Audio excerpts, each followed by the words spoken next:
Where would we be if we did not talk about the latest with the Vancouver Canucks? Now, we're here on Brendan Batchelor's Twitter account to dive into some of the notes heading into tonight's contest as Vancouver plays off against the Dallas Stars. Now, there was a little bit of a conversation debating whether or not the Dallas Stars would be losing out on Mikko Rantanen after the Alexander Romanov hit, which happened a few nights ago. Doesn't look like there was any suspension or fine or anything like that. Actually, yeah, there you go.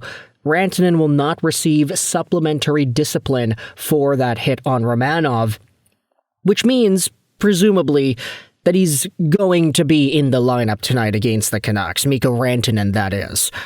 Here are some of the notes from Batch. Teddy Blueger was out on the ice in a non-contact red jersey ahead of what looks like was an optional Canucks morning skate. And then we had ourselves this confirmation here. Kevin Lankinen starts, Connor Garland is in, Teddy Blueger is getting closer, and Foote says he will travel with the team next week on the road trip. So that, of course, is going to be a pretty big addition. Teddy Blueger has not been an option for the Vancouver Canucks for most of the year. He has 1 goal in 2 games played, and he's already missed, 19 games on the year. We know what Blueger is capable of when he is in the lineup and when he is active. I mean, you just got to think about it. He had 28 points in 68 games his first season as a Canuck, which, of course, we recognize 2023-2024 was an amazing year for the Canucks in general. Blueger with Garland and Joshua was such an amazing and electrifying third line. But he will be joining Vancouver on their upcoming road trip, so that, of course, is some pretty good news. Now, Canucks versus Dallas today, that's not why you clicked on this video. You clicked on this video because I wanted to talk about the captain of Vancouver and the biggest question mark for the Canucks' long-term future. Yes, indeed, it is Quinn Hughes. And look, Quinn has been in a pretty difficult spot as captain this year for the team. We all understand the circumstances. We all know his contract is going to expire next year. We all know that his future with Vancouver is not guaranteed. There is a world where Quinn Hughes decides to leave Vancouver and head over to New Jersey to join his brothers. Maybe that world is a lot more realistic than some of us might presume. This year, Quinn Hughes is all the way up there at 20 points in 16 games after exploding for 10 points in his most recent 3 games. He has been a man on a mission. He has been a monster. He has been a demon. He has been everything in between that Canucks fans have wanted him to be, at least in the past week or so. He started out the year pretty meh, but now he's really put it back on. The reason we're diving into Quinn Hughes is because what he had said in regards to trades to Sportsnet's Ian McIntyre in an article published late last night. This was published at 9:29 p.m. Quinn Hughes staying positive as the Canucks face challenges. Control what you can, he says. Let's go out there and read this piece by iMac. It'll be linked in the description for your own reading pleasure. iMac always does a really good job with these articles, so I'm just going to go out there and let the article do the talking. It dives into Quinn Hughes' mentality about the season so far, and towards the end there is a conversation about his future and the idea that's been popping up of him getting traded or whatever. Let's take a look at this. A quarter into the Vancouver Canucks season, positivity is Quinn Hughes' challenge as injuries have again buckled the team and contributed to a 9-10-2 record. I think that message is definitely right, Hughes said in an interview after Wednesday's practice, but it's obviously really hard to do because you're frustrated, and it's hard to flip a switch where nothing's going to bother me today, and I'm going to be completely positive. But that's why Henrik Sedin is a Hall of Famer. He was able to be mentally strong, and that's why he probably became the player he became and the leader he became. That message was probably spot on. Of course, they are talking about Henrik Sedin. You can always find a way to be negative, always, but you can always find a way to be positive too. I've been there at times this year where you're on the negative side a bit, and you've just got to flip it and control what you can control. I mean, it'd be nice if we started 7-3, but we didn't. Now we're at where we are, and we just have to move on from here. Obviously, I'm never happy losing.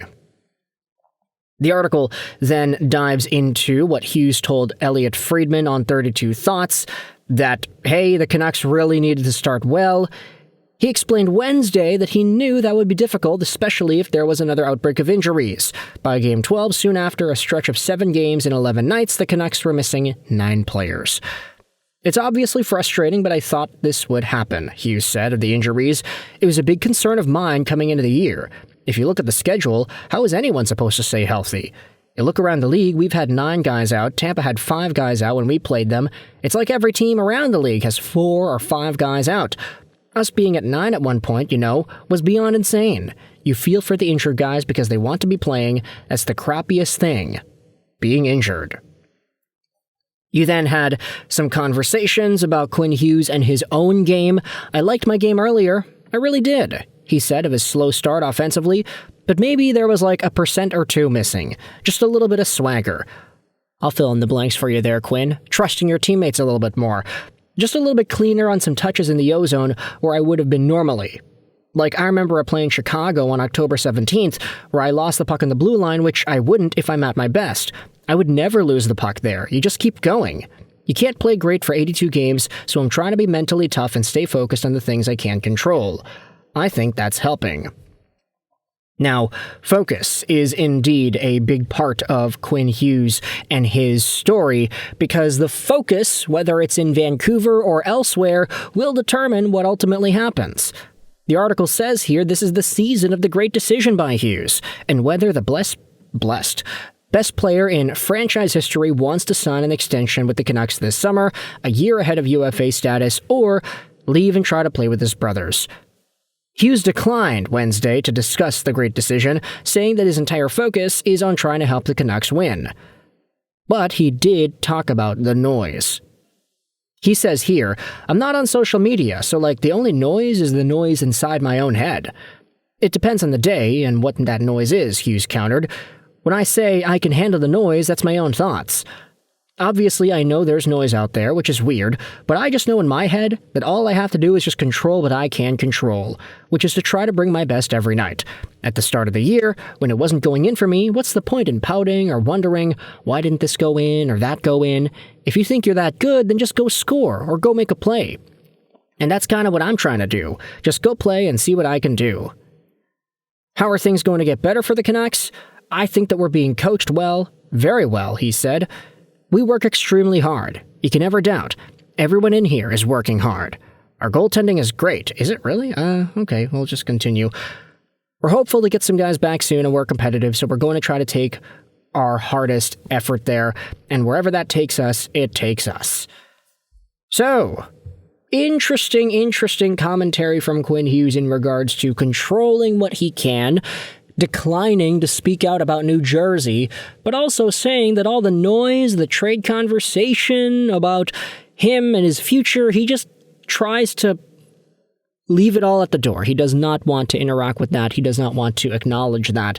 He doesn't read it, which I think is good for his own mental sake. I mean, we've seen what some Vancouver Canucks players have been like on social media in the past, and whether or not that's affected them in their play is up for concern, but Quinn straight up ignoring everything that goes on online. Even videos like this one, probably. I'd say that's probably the best decision for him, mentally and athlete-wise.